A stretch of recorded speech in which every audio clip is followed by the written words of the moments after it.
Welcome to Blackfriar Gaming.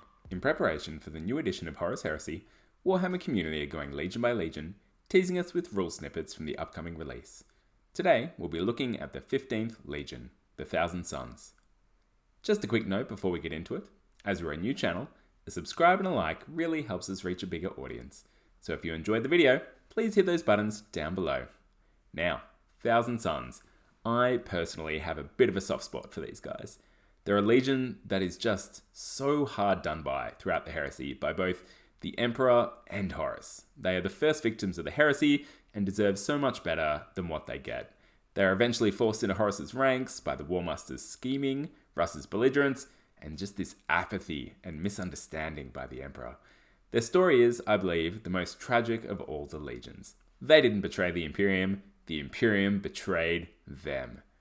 The Horus Heresy books that cover the burning of Prospero are definitely some of my favourites, and I would highly recommend them to anyone that hasn't read them yet. So that's a bit of their story, but why are they cool? Well, they're packed full of psykers, so anyone that doesn't know what the Thousand Suns are about, they are these warrior scholars, very few in number due to their flesh change issues that they have. They sometimes just go a bit mutanty on us, but they're fine. Magnus has got that under control. There's just something really appealing about a legion of transhumans who are also wielding psychic powers like a less enlightened legion would wield bolters. It's cool stuff. Their Primarch is also a giant red Egyptian-styled Cyclops. I mean, come on, he's awesome. His model, in fact, is spectacular for 30k. The 40k one gets a bit wild, but that 30k model is just so nice. They've also got some really unique organizations going on with their fellowships and their cults. Lots of lore to translate into some really interesting army builds, and you can really go to town following down the story and the particular cults in how you build your army. It's really nice. It's expressed really nicely through the design of the miniatures and really nicely through their rules. So let's take a look. Today, we get their special rule and we get their advanced reaction. So starting with their special rule, it is called Cult Arcana. It reads, all models with the infantry or cavalry unit type, but not those with the artillery or automated artillery subtype, with this special rule gain the psyker subtype. Lot of words here. But did not grant disciplines, but does not otherwise remove any disciplines. Sure. In addition, all models with the infantry or cavalry unit type and the character unit subtype that have this special rule must select one minor arcana option. Any model with the infantry or cavalry unit types and both the independent character and Legionis Astartes Thousand Suns special rule that does not already have one or more psychic disciplines may be upgraded for 15 additional points to gain a single psychic discipline from the core psychic discipline list. Alright, big wordy rules as per usual. What does this actually mean? This means that all of your infantry and cavalry units, as long as they've got a character in them, so it's not going to work with land speeders, which I thought it did initially. I'm like, oh my goodness, I've got psychic land speeders. No, you don't. It has to be units with sergeants in them. They can be given essentially a psychic power. So the minor arcana option is a special little Thousand Sun psychic power that we'll get into in a second that comes from one of their cults. Really cool. I don't think it'll cost any points. In the playtest rules, it did, and that was a bit rough. But the way that it's worded in that to get that psychic discipline for an independent character, you need to pay the points. Whereas previously it's not mentioned at all for the units. I think you just get this for free, which is really nice. So all of your infantry and cavalry units with sergeants, your assault squads and your tactical squads and your support squads, your jet bike squads, etc. They're all, your Terminator squads, all kinds of infantry are getting just a cheeky psychic power on the side. Really nice, for free. Oh my goodness. Now, the playtest rules had a lot of writing around the power still being able to be used when that sergeant was knocked off, because technically you're giving this to the sergeant, I suppose. Yeah, you are. So there was a lot of writing in the playtest rules that when the sergeant got knocked off, the unit still kept the power and you just nominated someone else in the unit to use it. I believe that'll still be the same. We're not seeing that huge wall of text right now. I'm sure it'll be tucked away somewhere and it won't be an issue. I dare say we're not going to lose the psychic powers for those units just because a sniper took out the sergeant. But hey, maybe we will. It'll be interesting to see if that remains a thing or not. Okay, sure. But, great. They can have a cheeky psychic power. What are these powers? Well, the playtest rules gives us some hints. And while these have no doubt changed for the final rules, the gist is that there are 5 cults to pick from, and each one provides a psychic power to that unit. From the playtest rules, we can assume that these are, so there's the Pavoni, or Pavoni, Raptora, Corvidae, Athenian, and Pyrrhae. Now, the Pavoni, and I'm no doubt pronouncing this incorrectly, my apologies, is going to give you increased movement. In the playtest rules, it was plus 3 inches, which is significant. Increased movement also helps you get into assault better as well, and has other things that it does. So this is big. We'll see how many inches it is in the final rules. The Raptora give you an invulnerable save if you don't have one, or improve your invulnerable save if you do. So really nice on Terminators, bumping them up to essentially, we think, invulnerable save 3 on your Cataphracti. That's fantastic. The Corvidae here, they've got precision strikes and shots. Awesome. The Athenian, 5+ in the playtest rules, we'll see what it comes to in the end. So, not all their shots are going to be precision. Athenians are that increased leadership. Really good. Leadership's going to be really important in the second edition. Your basic Marines are now 1 pip lower on their leadership, and there's going to be a lot more pinning going on out there. So increased leadership will be fantastic for those units that aren't being supported by independent characters.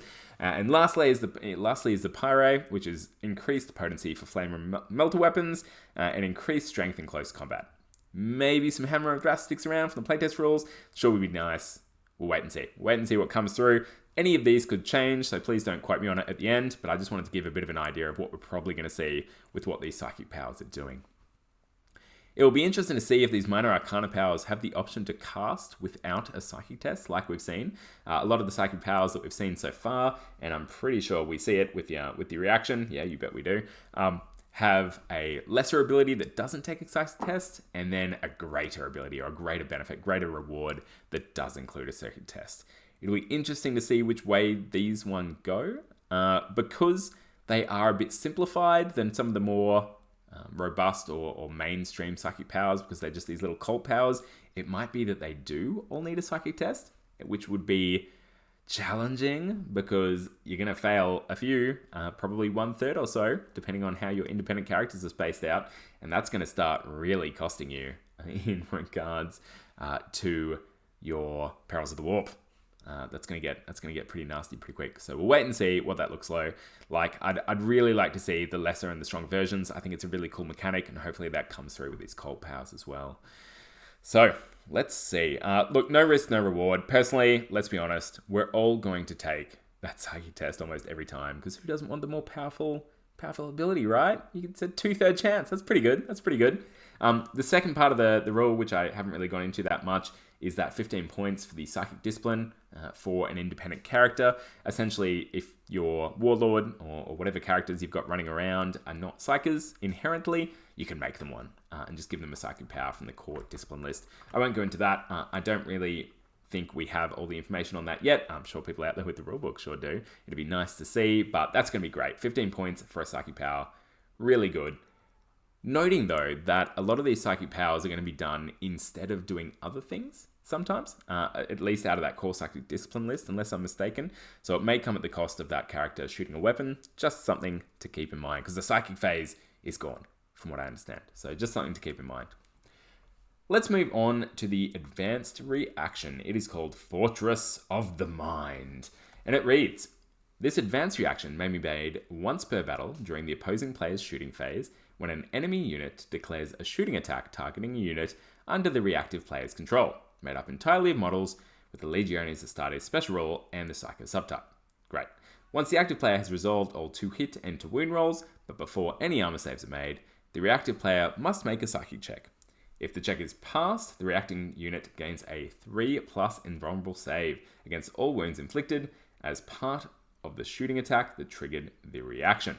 So you've got to make the psychic check here, which is interesting. Some of the other powers we've seen are you may make a psychic check, but this one is you must. But if you failed it, you still get a bit of a bonus. So if the check is failed, the reacting unit only gains a 5+ invul save. Still pretty good if you're putting it on a unit that has no invul save and you really need it. And both the attacking unit and the reacting unit suffers Perils of the Warp. That's interesting. The attacking unit and the reacting unit. Okay, kind of cool. So that means the people shooting at you are going to suffer some wounds from Perils of the Warp as well, which is nice. Maybe you want it to Perils.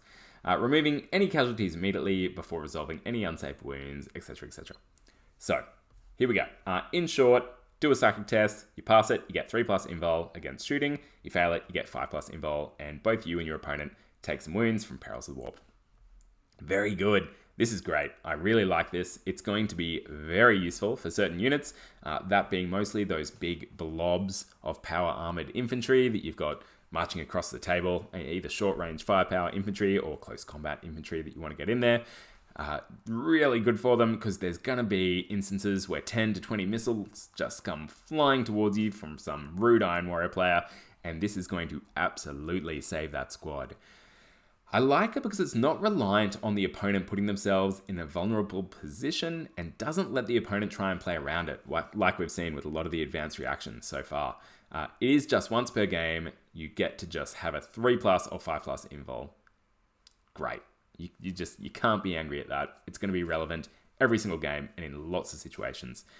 I also really like that it's an invul save and not a shrug, like we've seen from some of the other reactions that are utilizing either Feel No Pain, in the case of the World Eaters, I believe, or the Shrouded piece, which I think was a psychic power from the Space Wolves.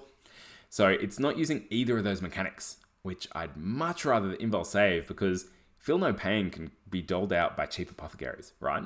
So you can get it in other ways, whereas this invul save for one of your units that doesn't have one is super rare and super difficult to come by, especially at the 3+ level. That's huge. So I think it's a really good advanced reaction. I think it will be less impactful in second ed Horus Heresy than it may have been in first, if we're trying to compare here and we're using our old mindset. Large pie plates with AP 2 or 3 are far less common in this edition, and from my understanding, plasma guns have been changed to essentially only be getting AP 2 50% of the time. And there's lots of other weapons that have been shifted to mean that we're not just deleting blobs of power armored Marines off the table all over the place, which is just not much fun when you've spent so long painting them up, and it's kind of the point of the game, right? So while it won't be the magic that it might have been in first edition Horus Heresy, I think it's still a really great advanced reaction, and I think Thousand Sun players are going to be very happy with it. And that brings us to the end of our Heresy chats for today. Thank you so much for watching. Overall, I really like the Thousand Suns rules that we've seen so far. They play to the lore of the Legion and will create lots of interesting army design and tactical options for players to enjoy. Let me know what you think about the Thousand Suns rules in the comments. Make sure to keep rolling those dice and getting hyped for Heresy.